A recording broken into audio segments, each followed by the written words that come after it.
Legacy. There's power in your name. Power in your name. McDonald's is a last name. Abercrombie and Fitch, last names. Armani is a last name. Baskin Robbins is a last name.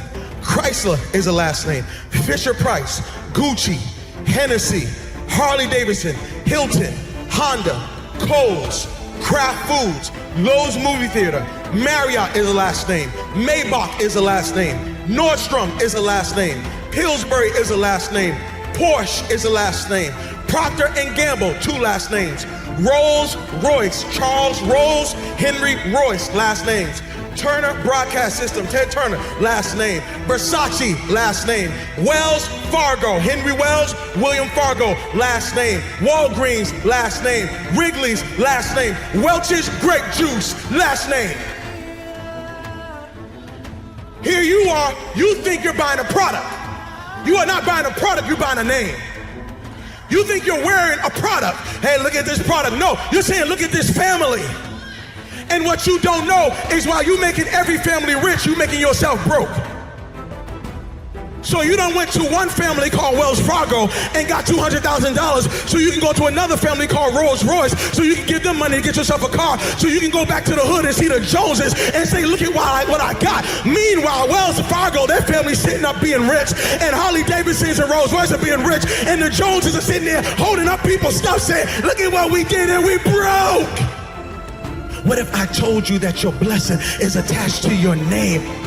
That part of the reason why you're not wealthy yet is because you keep trying to make Yolanda wealthy. You keep trying to make Tasha wealthy. What if you made Johnson's wealthy? What if you started thinking about your kids? What if you started thinking about your legacy? What if God started dropping Canaan and opening up windows of heaven? Because now you're not just thinking about you, you're thinking kingdom. There are some people who are attached to you who are saying, Mama, can you do something with this name? There's some people who are saying, Dad, can you do something with this name? Maybe God gave you the name to change and reverse some of the stuff that the name meant one day. I wish there was somebody in this room that say my name might mean one thing right now, but I promise after today, this name's getting ready to change. I promise after today, everybody's gonna want my last name. I'm here to let you know, you are a curse breaker. You're thinking kingdom. You are not just getting married, you're breaking a curse. You are not just graduating from college, you're breaking a curse. You are not just getting out of high school, you're breaking a curse. You are not just saved, you're breaking a curse. And everybody around you is about to be blessed because of what God's getting ready to do in your life.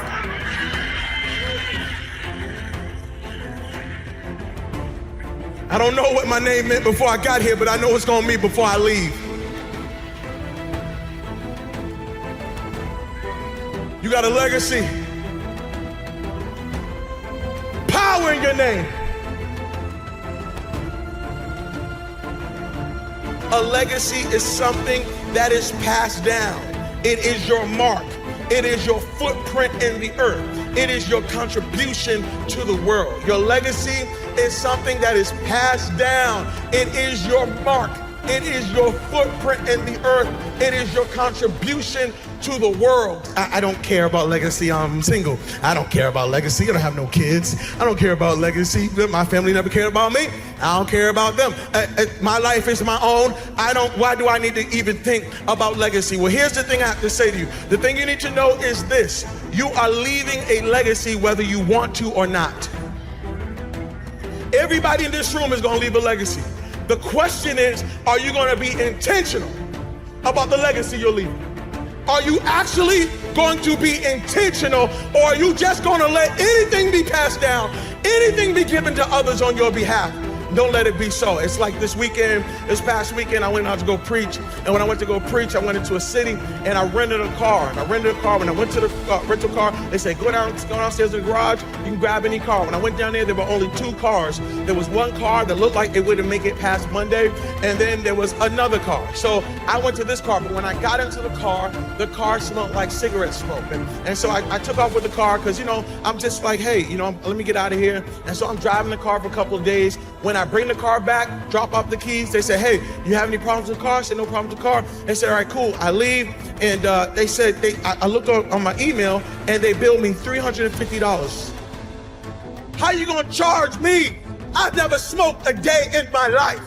They said, sorry, sir, you brought the car back smelling like cigarettes. I said, no, I didn't bring the car back smelling like cigarettes. Y'all brought me a car that smelled like cigarettes. They said, no, all we know is that you brought us a car with cigarettes, so you have to pay the price. Can I tell you something? That is a picture of many of our lives. Some of us lived a life that stunk so bad. And many of you are paying a price for a life that you didn't live, but somebody lived before you, and they handed you down a name or a life that stunk so bad that now you got to pay forever for it. And I'm here to let you know, stop giving people this dirty, nasty, stinky life. Why don't you build a legacy so when somebody gets into the car of your life, they want to say thank you instead of, I can't believe what you did to me. Everybody here has struggled with an addiction that's not yours. It was an addiction that your family didn't deal with. It was an addiction that your father just overlooked. And so it got passed down to you. And now you're struggling with this addiction. But truthfully, if you track the addiction, your father had it, and your grandfather had it, and your great-grandmother had it, and your whole family had it. And because they didn't deal with it, because they weren't thinking legacy, now you're driving in a car that you got to pay for. And God is saying, the buck stops here, that this is it. I put you in the earth because you're about to stop some stuff.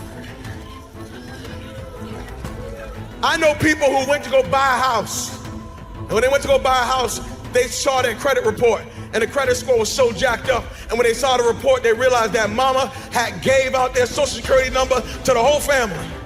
And everybody done rented stuff and didn't pay back, and everybody had electric bills and cell phones that don't even exist no more. Why? Because somebody didn't care about legacy, and they handed you a bill, and now you can't walk in Canaan, not because of your issues, but because of some issues that were passed down. God forbid you are sitting in this place saying, I don't care about legacy. You need to care about it, because somebody's got to live in the life you have.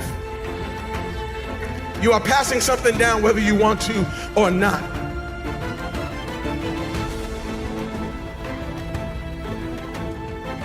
Why are you the only one who knows how to make that apple pie everybody loves? Why are you the only one who knows how? So you mean to tell me, can't nobody else make that sweet potato pie recipe but you? So you're gonna just die and you're not gonna tell nobody what the secret was? Even Colonel Sanders left his secret. Now come on now. Even Colonel Sanders said, y'all make some good chicken, but when I'm gone, y'all gonna keep making it. What I'm saying to you is, why is it that you're the only one? So you own all this real estate and you didn't share that with nobody. You're not gonna tell nobody how to do that. You're the only successful marriage in your family. You're not gonna tell nobody. You're gonna hoard this information so you can be the only one who wins. You have lost. You have lost. You have lost. And I'm telling you that you are gonna have to look at your life and recognize that everything you are doing right now is having major and great impact. If you're gonna leave a legacy, you're gonna have to remember how you started, but focus on how you finished. I don't want you to forget how you started. I don't want you to forget that father wasn't there. I don't want you to forget some of the conditions that you were raised in. I don't want you to forget some of the rejection, some of the pain. No, I want you to remember how you started, but do not for 1 second let it dictate how you're gonna finish. There's somebody in this room saying, Pastor, I don't understand. I hear you, but this sermon got me all messed up.